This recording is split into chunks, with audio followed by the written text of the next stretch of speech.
এই সংকটকালে যখন আমাদের মাতৃভূমির আকাশ কালো মেঘে ঢাকা, যখন সীমান্তের প্রত্যেকটি ধূলিকণা শত্রুর পদধ্বনিতে কেঁপে কেঁপে উঠছে, তখন আমরা তাকিয়ে আছি জ্ঞানের দেবী মা সরস্বতী থেকে।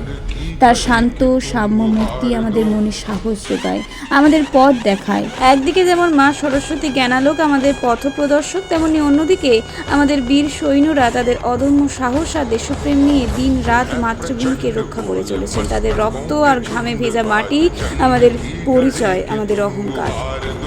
মা সরস্বতী আমাদের শেখান কীভাবে জ্ঞান, বুদ্ধি আর কৌশল দিয়ে শত্রুকে পরাজিত করতে হয়।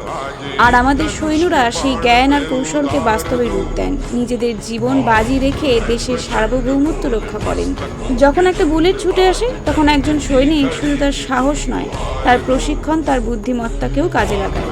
তেমনি যখন একটি কঠিন পরিস্থিতি আসে, তখন জ্ঞান আমাদের সঠিক সিদ্ধান্ত নিতে সাহায্য করে, রক্ষা করে বৃহত্তর ক্ষতির হাত থেকে। কিন্তু এই শান্ত রূপ আজ ঢাকা পড়েছে বোমার ধোঁয়ায়, অস্ত্রের ঝঙ্কারে। জ্ঞানের প্রদীপ নিভু নিভু করছে ঘৃণা আর বিদ্বেষের কালবৈশাখী। প্রতিশোধের নেশায় উন্মত্ত মানুষ আজ ভুলে গিয়েছে ন্যায় অন্যায়ের ভেদাভেদ।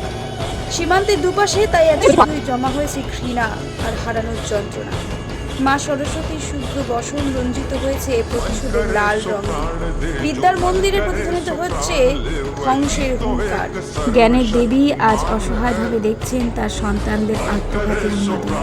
প্রতিটি আঘাত, প্রতিটি মৃত্যু জন্ম দিচ্ছে নতুন প্রতিশোধ স্পৃহার এক অন্তহীন চক্রের মতো।